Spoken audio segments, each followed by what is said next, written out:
Hello, this is Mike, NoStressMike.com. Want to give you a little good advice. Okay, the thing is,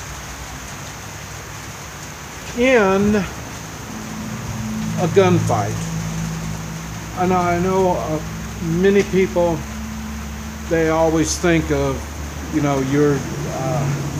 you're walking along and one or two muggers, and you pull out the gun, you shoot them. This is what a lot of people think of, and that's not what I'm talking about. Okay,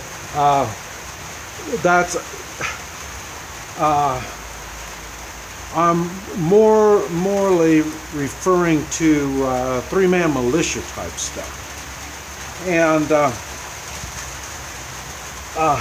in other words, you're going to be confronted as a three-man militia, and you are holding a position, in other words, self-defense type stuff.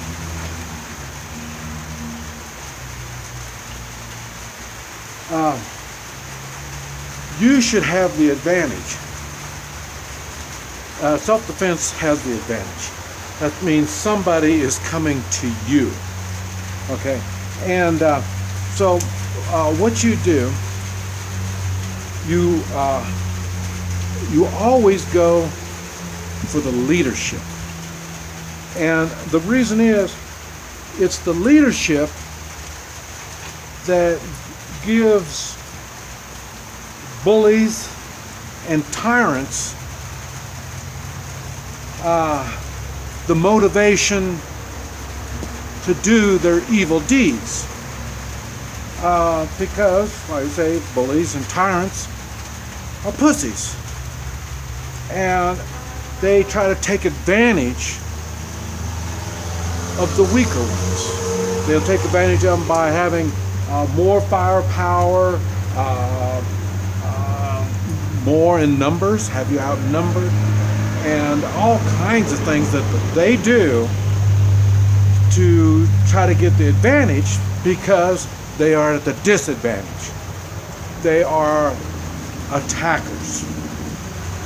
They are coming into your area to do bad things.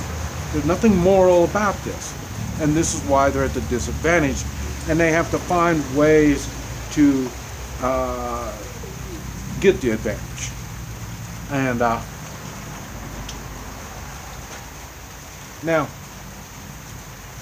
the thing is,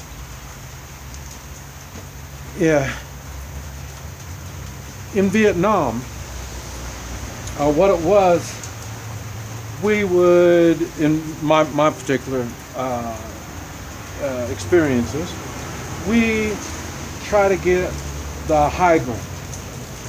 And we get this high ground, and we hold the high ground. Now, I'm sure other people had different jobs and did different things when they were in combat, but that's what I did. So in other words, what I was doing was protecting the top of the hill. Really, what I was doing is protecting my hole on the edge of the top of the hill. And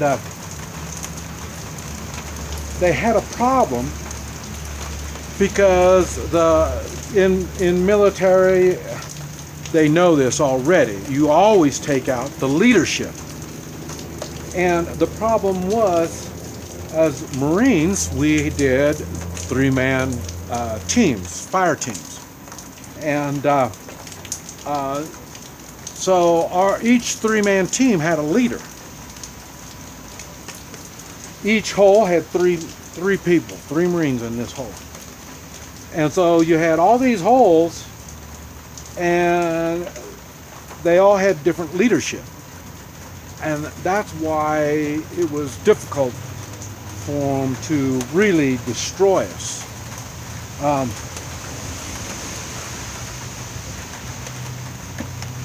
We went through a lot of what they considered leaders, officers. We went through a lot of them. And that's because they were doing their job. Go for the leadership.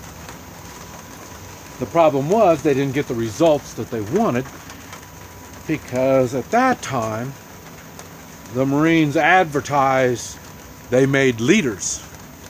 And they did. Like I say, we were all leaders. So, yes, we would follow whoever it is that's given the orders.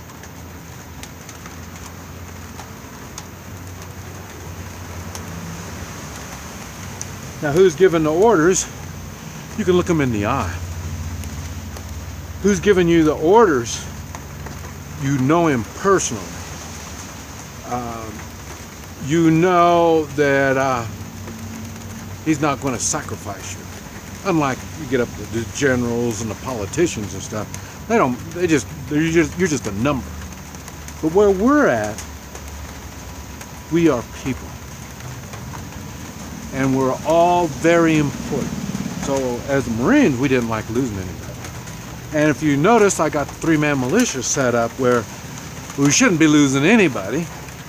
But the ones that are in most danger, and more than likely we're going to have problems trying to keep them healthy, is the meet and greet team.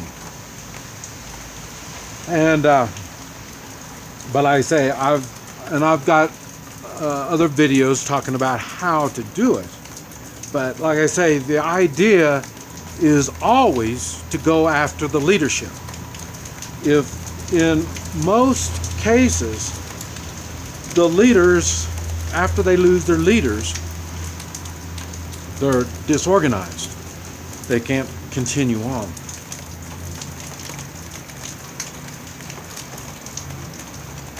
So, if they're attackers and they lose the leadership, they probably stop attacking. They lose interest. If they're holding a position, like you're holding a castle or something like that, once you take out the king, the castle's all yours.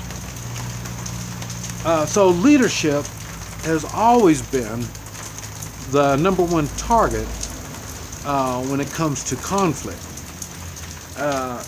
But that's why we're set up in a three-man militia type setup. Even though there'll be many involved in the shooting, if we get to that point, there's only going to be 3 that are going to be out where they'll be the easiest to take out. And that 3, they have a leader from that 3. But they're not going to have the leader, the camp manager, or whatever you want to call them, whoever's in charge of the safety of everybody, of coordinating all this. They won't be in any direct danger. And even so, even if they are, it won't make any difference, because it's the three-man militia is set up where everybody's rotating anyway. So then you will have new camp managers. There'll be a new camp manager that'll step in no matter what. Like I say, that's what I talk about when I talk about organizing and setting up three-man militias. What you're really doing is making relationships. But to make these relationships, you're making leaders. And so I don't care what your militia is about, you are creating a leadership. And so most everybody can step in to a leadership position. So when you are in a situation, always go for the leadership. This is Mike, NoStressMike.com.